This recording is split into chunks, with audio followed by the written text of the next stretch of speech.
আন্দোলন স্থগিত না করলে সঙ্গী সমন্বয়কদের আর ফিরে পাবেন না বলে নাহিদ ইসলামকে হুমকি দিয়েছিলেন গোয়েন্দারা। ডিবির কাছ থেকে ছাড়া পেয়ে আত্মগোপনে না গেলে তাকে ছাত্রলীগ কর্মীরা হত্যা করত বলেও জানিয়েছেন নাহিদ। আরও বলেছেন, সেনারা ছাত্র জনতার উপর গুলি করলে সশস্ত্র সংগ্রামের পরিকল্পনা ছিল। ইন্ডিপেন্ডেন্ট টেলিভিশনের হাতে আসা ট্রাইব্যুনালের তদন্ত সংস্থায় দেয়া নাহিদের জবানবন্দি থেকে এসব তথ্য জানা গেছে। জুলাই আন্দোলন দমনে গুলি করে হত্যার প্রধান নির্দেশদাতা সহ বিভিন্ন অভিযোগে বিচার চলছে শেখ হাসিনার।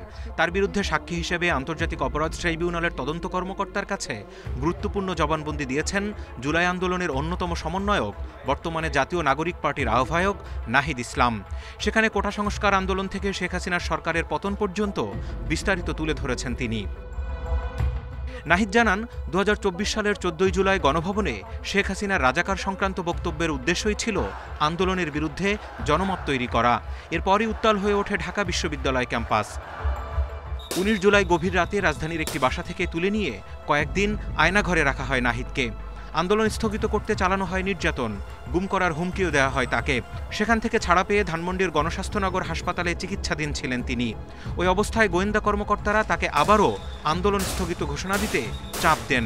তা না করলে নিখোঁজ অন্য সমন্বয়কদের আর ফিরে পাওয়া যাবে না বলেও হুমকি দেওয়া হয়। হাসপাতাল থেকে ডিবি কার্যালয়ে নিয়েও চলে নির্যাতন। এ সময় তৎকালীন প্রধানমন্ত্রীর সঙ্গে দেখা করানোর চেষ্টা করা হলে কয়েকজন সমন্বয়ক অনশন শুরু করেন বলেও জানান নাহিদ।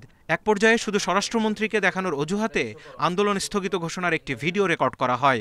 পরে সেটাই গণমাধ্যমে ছড়িয়ে দেওয়া হয়। এমনকি নিষেধ করার পরও গোয়েন্দা পুলিশের কর্মকর্তা হারুনা রশিদের সঙ্গে খাবারের ভিডিও ধারণ এবং অনলাইনে ছড়িয়ে দেওয়া হয়। গুমের ঘটনায় হাইকোর্টে রিটের পর 2 আগস্ট ছাড়া পান নাহিদ। গা ঢাকা দেন গ্রামের বাড়িতে। জবানবন্দিতে তিনি বলেন, সেদিন বনশ্রীর বাসায় থাকলে ছাত্রলীগের হামলায় হয়তো মারাই যেতেন।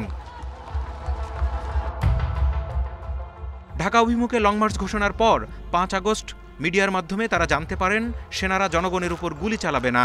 তবে গুলি চালালে শেখ হাসিনার পতন না হওয়া পর্যন্ত সশস্ত্র সংগ্রামের পরিকল্পনা ছিল বলেও জবানবন্দিতে উল্লেখ করেন নাহিদ।